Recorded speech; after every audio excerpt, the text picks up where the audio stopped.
Hey everybody, this is Dr. Cara of AnimalWisdomCircle.com and drcaragubbins.com, and I'm here today with your September forecast. And I'm just going to shuffle the cards a little bit more. So it's September 2017, and the last couple of months have been, each month has been really different. And last month was very much about finding out what gives you joy and what makes you feel alive. And I definitely noticed that in my life with, just really having such clarity about a couple of things. Number one is camping and kayaking on the river. And I started swimming again. August was really about finding what makes you feel alive and then incorporating that into your life. And for me, that showed up with I'm writing more and I'm camping more and I'm making the effort to get out and do river rafting and river kayaking because it enlivens me and makes my life so much better. So I'm really curious to see what the energy is for the month of September.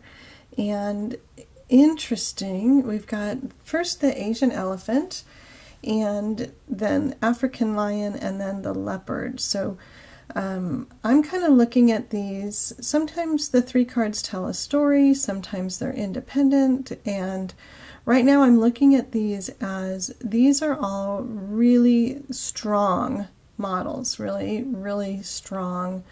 Large animals, very powerful, very strong, very clear, and also very mental. So they're physically and mentally all very strong. And I think that's part of what's going on with the month of September. The Asian elephant is really about sticking with things. And even when you feel alone, knowing that you're always connected, we're always dialed in, there's always, somebody there, whether it's in physical or spiritual format or dimensions. The African lion really invites us to be as great as we can be. So as I'm kind of sharing each message, I'm starting to get the big picture coming to me intuitively. And then the leopard is really about interdependence and working in harmony with your community and your environment. So to me, the big picture is that September is about really going for it, taking your lesson from August of what made you feel alive and doing that and kind of like recommitting, like really going for it and doing it and daring to be as great as you can be. Knowing that you don't have to do it alone. So that's where the Asian elephant and the leopard come in, because we have our team no matter what. So for me, I think of my guides as my team. I know that I'm never alone because they are always there with me. And leopard is all about interdependence. So how can you reach out? If you have something that you want to create in your life, how can you reach out and instead of feeling like you have to do it alone, bring other people in and make it a team effort and help, give and take and all that sort of thing.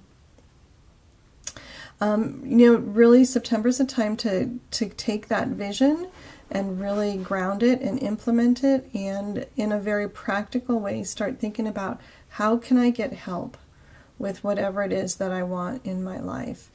And that can be personal, it can be professional, it can be a hobby.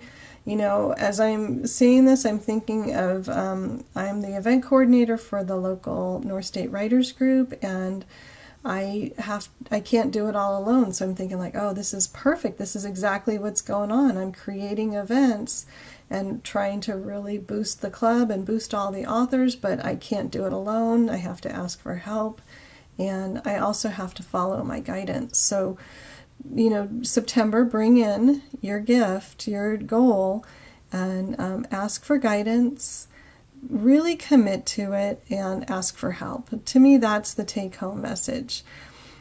Dare to be as great as you want to be, call in what you want, ask your guides to help you, and then ask people to help you too. It's, we are divine beings living in physical bodies.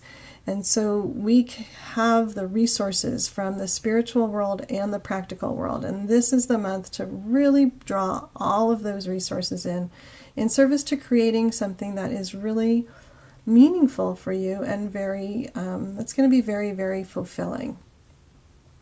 So as always, I hope this makes sense. If you have a different take or you have any questions, please leave those thoughts in the comments below. I do check them, and I'd be happy to respond to whatever thoughts or questions that you have. It seems like this is going to be a really powerful month, really building on that vision that we created in July, that aliveness that we created in August, and now it's a much more grounding kind of implementation kind of month, and reminding us to draw on our guides, our spirit guides, and our draw on our people, whether they're spirit guide people or angels or whoever you work with, and then the physical people and organizations in your life to make it happen.